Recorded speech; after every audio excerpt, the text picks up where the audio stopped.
biohacking. Have you heard of it? It's this huge wellness trend, kind of the practice of using tech, self-experimentation, and science to optimize your life.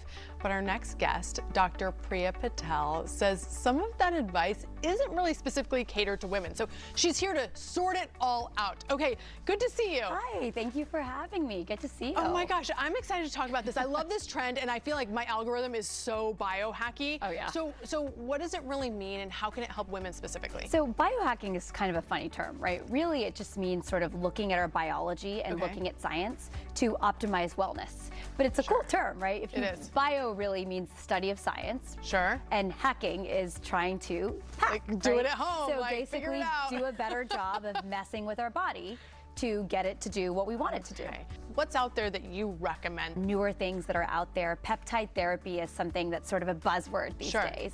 And there's tons of different... Is that the same as like Wegovy or Ozempic or something like that? Or aren't those technically peptides? No, they are a type of peptide, but those are more geared specifically to weight loss. Okay, got it. So you could incorporate sort of microdosing those as a form of peptide therapy. Got it. But there are also newer peptides that are coming out like NAD, glutathione, Sermorelin, Ipamorelin, just naming names. Okay. But they're all designed to sort of modulate the body in different ways. I think really doing thorough testing, like micronutrient testing and really understanding someone's baseline is super helpful, because then instead of a one-size-fits-all approach, you're really able to say, where are your deficiencies, where are your voids, and what would best serve you to kind of help accomplish your goals. Okay, to make it more individualized. There's so much wellness noise online, and so most of the people we see are not doctors sharing information. How can we tell what's just sort of a fad and what could be really helpful for us? So I think it's hard for everyone. It's hard for me, and I know some of the science, but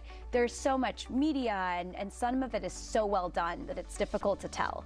But I think the first thing is really to fact check. When you look at a supplement or you look at, an ad or a media campaign, I think it's to really look at the science behind it. I would love for our audience to leave today with some easy, safe biohacks that we can all start, so we can feel like we are cool and on trend, but like not doing anything crazy. So I think simple interventions that don't even require you to go anywhere, right, are optimizing sleep. I think sleep is we didn't want to do that. Just kidding. Well, that's too easy. But I think sleep is one of the most undervalued tools that can really affect overall function in so many different ways. It can affect your metabolism, your energy, your cognitive function, hormone balance, so many different things. Your optimal circadian rhythm is 10 p.m. to 6 a.m.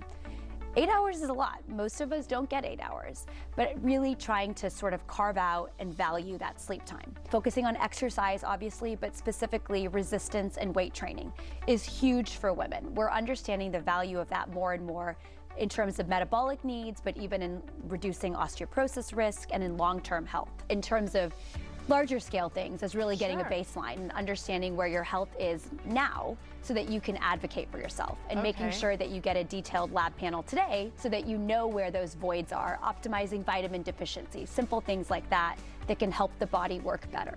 Okay, that's great. I always learn so much from you, and we can start with, sleeping, exercise, eating well, and then maybe see you for some of the more detailed components. And the gut. Make sure you take care of your gut. Your GI tract is really our second brain. I'm due to stop by for another probiotic from you. Dr. Patel, thank you so much for coming in. Thank you so much for having me. So again, we will link Feminology MD at cw33.com. That's how you can get in touch with her.